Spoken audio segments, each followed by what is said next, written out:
How a narcissistic woman destroys empathic men. You know what's tragic? It's not when a narcissistic woman leaves an empathic man, it's when she meets him. Because from that moment, something dangerous begins. You see, an empathic man is pure emotional oxygen. He feels deeply, loves sincerely, and sees the good in everyone, even in those who don't deserve it. And when a narcissistic woman crosses his path, she recognizes that light immediately. To her, he's not a partner. He's a source of energy, admiration, and healing she's never been able to give herself. But she doesn't see his empathy as beauty. She sees it as an opportunity. She thinks, here's someone I can mold, someone I can drain, someone who will never stop forgiving me. And that's exactly how the destruction begins. At first, she plays the perfect woman, the one who understands him, mirrors his dreams, matches his energy, and makes him feel like he finally found his soulmate. She studies his weaknesses the way a predator studies its prey, not out of love, but out of strategy. She becomes everything he ever wanted because she knows how to fake depth. She listens to his trauma not to heal it, but to use it later.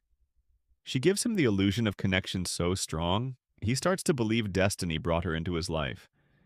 And that's when she's got him, hooked not on who she is, but on who she pretends to be. Slowly, she starts the emotional erosion. It's never obvious at first. One day, she withdraws affection without explanation. The next, she criticizes him subtly. His tone, his choices, his way of loving her. She makes him question his instincts, his emotions, his sanity. Every time he tries to express hurt, she flips the script. You're too sensitive. You're imagining things. You're overreacting. And because he's empathetic, he doubts himself before he doubts her. He starts apologizing for things he didn't do, trying to earn back the warmth she once gave freely. That's the trap. He keeps chasing the woman she pretended to be, not realizing she never existed. A narcissistic woman feeds on emotional chaos. She thrives when the empath starts losing balance. She needs to be admired, pitied, and feared, all at the same time. So she alternates between the roles. The victim, the seductress, the martyr, the villain. One moment she'll say, "You're the only one who truly understands me." The next she'll say, "You've changed. You're cold. You don't love me anymore." And the empath, desperate to prove his love, bends over backward to make things right. But the truth is, he can't because she doesn't want peace. She wants power.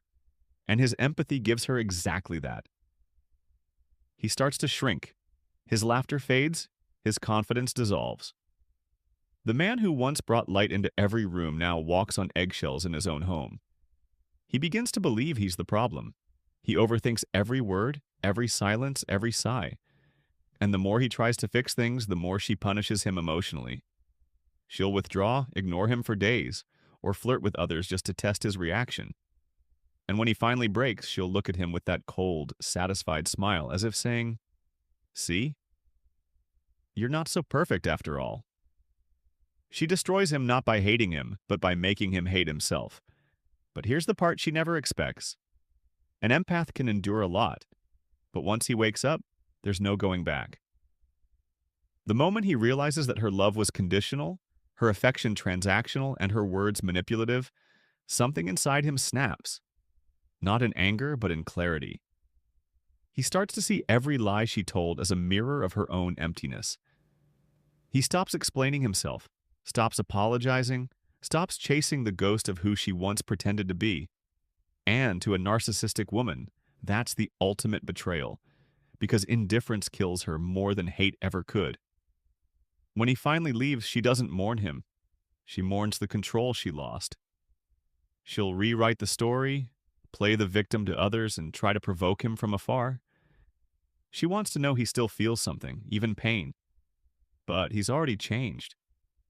Because through the destruction she caused, he learned the hardest lesson of all. Empathy without boundaries is self-destruction. And though he walks away wounded, he also walks away wiser, understanding that not everyone deserves his light, and not every broken soul wants to be healed. And maybe that's the quiet revenge of the empath. He doesn't fight back, doesn't expose her, doesn't seek closure. He simply rebuilds himself piece by piece, without her name in his story anymore. Because in the end, the narcissistic woman doesn't destroy him permanently. She only destroys the version of him that believed love meant saving someone who kept drowning him. And when that version dies, the real man finally comes alive.